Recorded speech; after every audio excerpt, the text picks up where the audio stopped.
Alhamdulillah, alhamdulillahilladzi nahmaduhu wa nasta'inuhu wa nastaghfiruh wa nastahdi wa natubu ilayhi wa na'udzu billahi min shururi anfusina wa min sayyiati a'malina.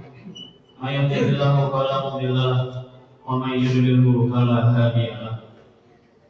Asyhadu an la ilaha illallah wahdahu la syarika lahu wa asyhadu anna Muhammadan 'abduhu wa rasuluh la nabiyya wa la rasula ba'da.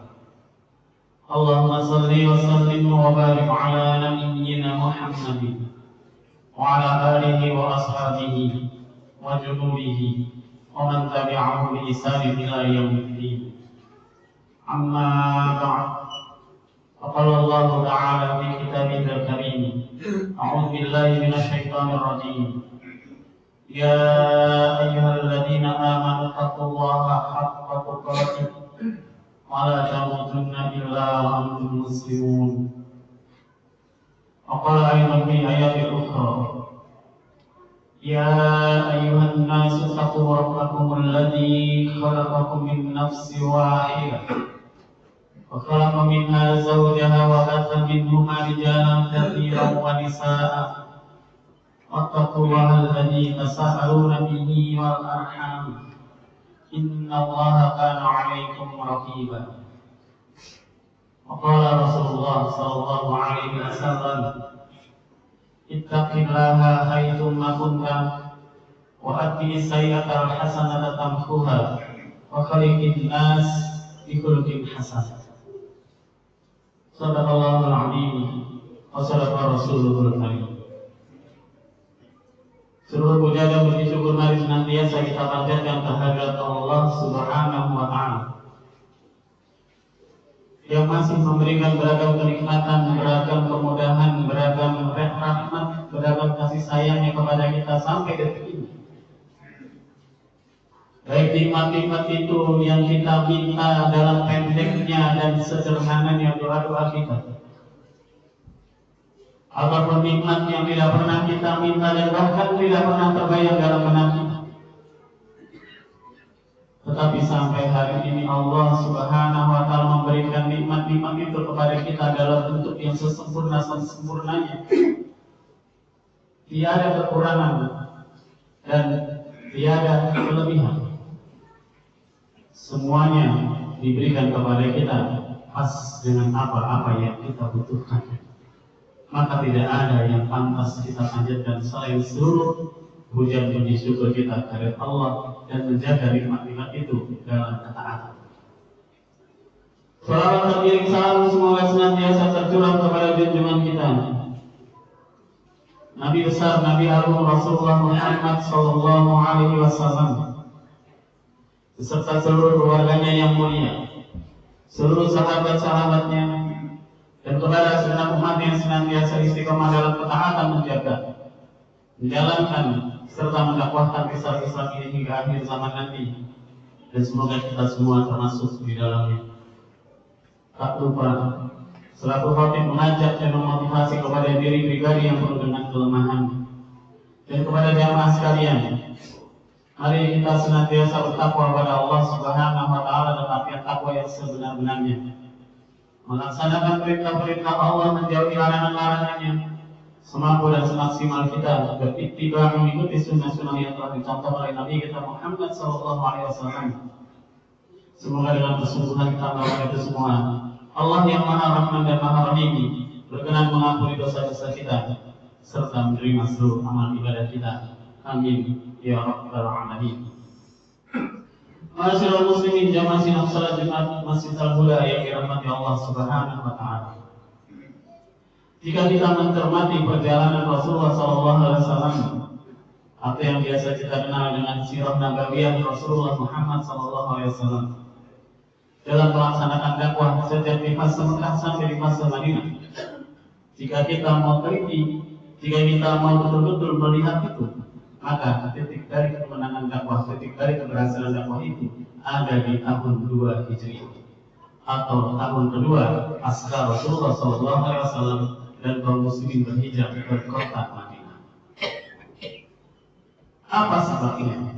Paling tidak ada 3 peristiwa besar yang ini berurutan, dan ini menjadi seolah-olah isyarat kemenangan dakwah itu. Dan nanti sejarah membuktikan bahwa 3 peristiwa besar inilah yang menjadi tonggak kemenangan Rasulullah Muhammad SAW dan kaum muslimin yang ada di Madinah. Di tahun 2 Hijriah terjadi 3 peristiwa besar. Yang pertama, peristiwa di bulan Rajab. Peristiwa ini adalah peristiwa pemindahan kiblat.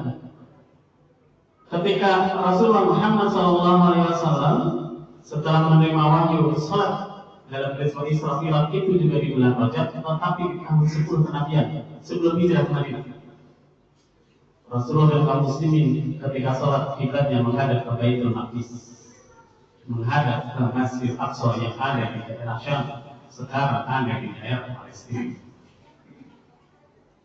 Tetapi ketika berada di Madinah, Rasulullah Muhammad SAW mendapatkan polemik itu adalah ketika orang-orang Yahudi itu melakukan pelecehan-pelecehan dan menganggap agama yang dibawa oleh Rasulullah Muhammad SAW sama dengan Yahudi.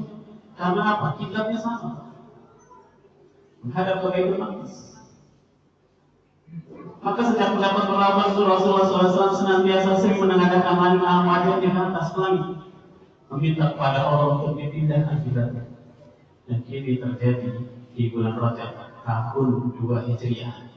Dan ini diabadikan oleh Allah Subhanahu wa Ta'ala di dalam Quran Surat Al-Baqarah ayat 140. Di situ Allah Subhanahu wa Ta'ala menyatakan dengan jelas, menginformasikan dan menginstruksikan kepada Rasulullah Muhammad SAW. Salah satunya Allah Subhanahu wa Ta'ala berfirman, "Fawalli wajhaka syatral masjidil haram." Lalu hadapkanlah wajahmu ke arah Masjidil Haram.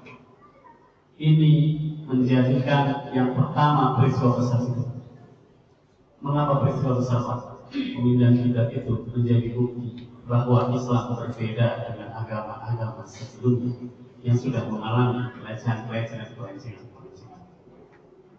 Pemindahan kiblat ini juga mengajarkan kepada kita bahwa untuk mendapatkan kemenangan yang pertama yang harus kita betulkan, yang harus kita introspeksi, itu adalah arah dan tujuan kita. Kita mau berbuat baik, kita mau berbuat baik. Apa arah kita? Apa tujuan kita? Sementara Allah Subhanahu wa Ta'ala memerintahkan kita pada kita, "Qul inna sholati wa nusuki wa mahyaya wa mamati lillahi rabbil alamin." Allah memerintahkan kepada kita bahwa sesungguhnya sholatku, wa nusuki ibadahku, wa mahyaya hidupku, wa mamati dan bahkan matiku lillahi rabbil alamin. Seharusnya seperti itu. Tetapi kita kadang tidak. Kadang kita hidup hanya sekedar hidup. Kata Buya Hamka itu kalau hidup hanya sekedar hidup, pernah di hutan pun juga hidup, bagi di hutan pun juga hidup. Sementara hidup sejati sebagai seorang muslim itu adalah hidup dalam ketaatan dan hidup yang mampu memberikan manfaat. Maka Rasulullah SAW bersabda kepada kita, "Khairun nas anfa'uhum linnas." Manusia yang terbaik itu adalah manusia yang memberi manfaat kepada orang lain. Itu pertama. Yang kedua, ma'asyiral muslimin rahimakumullah, peristiwa yang kedua menjadi titik dari kemenangan dakwah itu ketika di tahun 2 Hijriah, yaitu disyaratkan di puasa Ramadan. Dan itu terjadi di bulan Sya'ban tahun 2 Hijriah. Kiblatnya dipindahkan supaya berbeda dengan agama-agama lain, supaya kita mengkoreksi arah kita, mengkoreksi tujuan kita. Yang berikutnya juga bagi syarat puasa. Apa syarat puasa itu? Diminta untuk menahan diri. Menahan diri dari perbuatan-perbuatan yang mampu merusak puasa. Menahan diri dari perbuatan-perbuatan yang selama ini mungkin kita anggap baik. Menahan diri dari segala macam keburukan, menahan diri dari segala macam hawa nafsu. Itu terjadi di bulan Sya'ban tahun 2 Hijriah. Jadi kalau kita tadabbur, yang pertama arahnya diluruskan, dibenarkan. Yang kedua diberikan beban untuk ibadah. Yang ketiga, ini fase menentukan.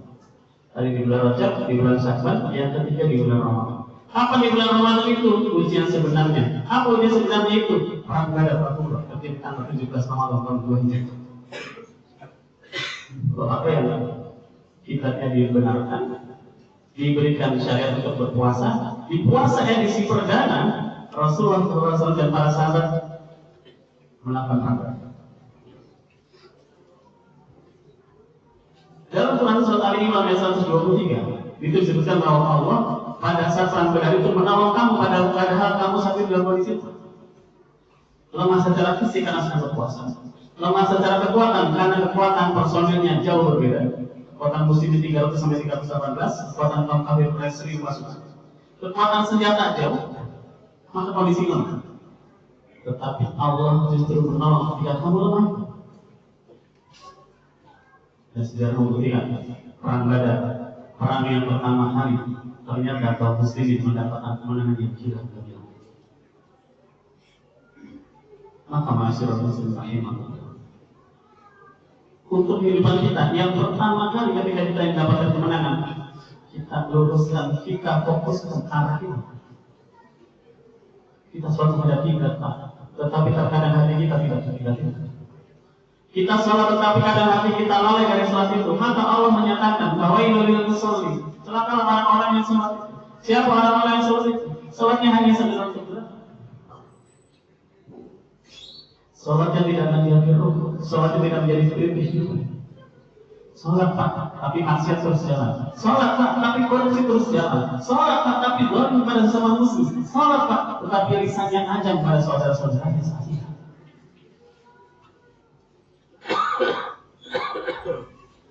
Masalah apa itu? Setelah meluruskan tujuan kita, yang kedua adalah menahan diri dari ibadah puasa. Kita sebentar lagi akan menjalani insyaallah. Bukankah puasa itu diminta kita untuk menahan diri dari semua? Menahan diri dari lisan yang tajam, lisan yang menyakiti, menahan diri dari pandangan yang diharamkan, menahan diri dari pendengaran yang diharamkan, bahkan menahan diri dari niat yang tidak disyariatkan.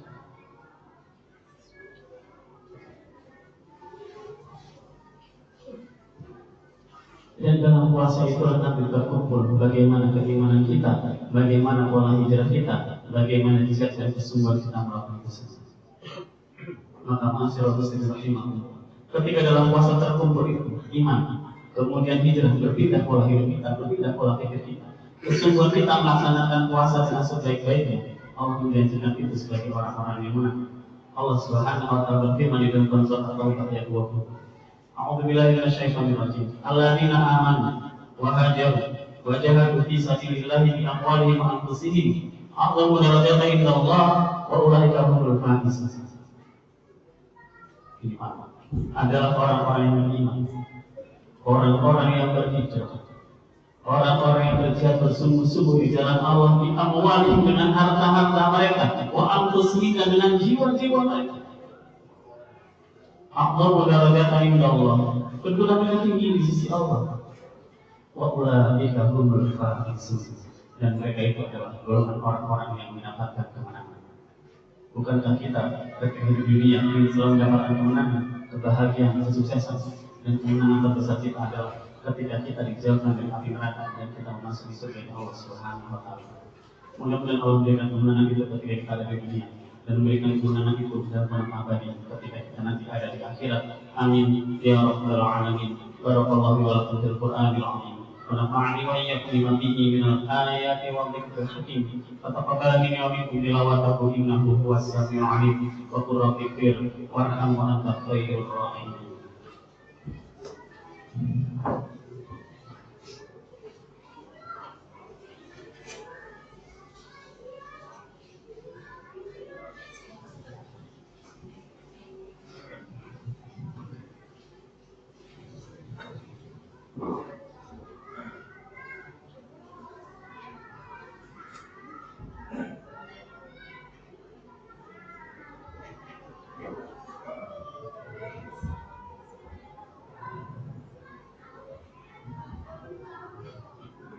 Alhamdulillah, waladhi arsala rasulahu bil huda wa dinil haqq liyudhhirahu 'ala dini kullihi wa kafa billahi shahida.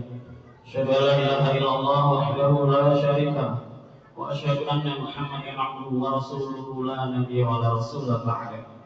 Allahumma shalli wa sallim wa barik 'ala nabiyyina Muhammadin وعلى آله وأصحابه ومن تبعهم بإحسان إلى يوم الدين.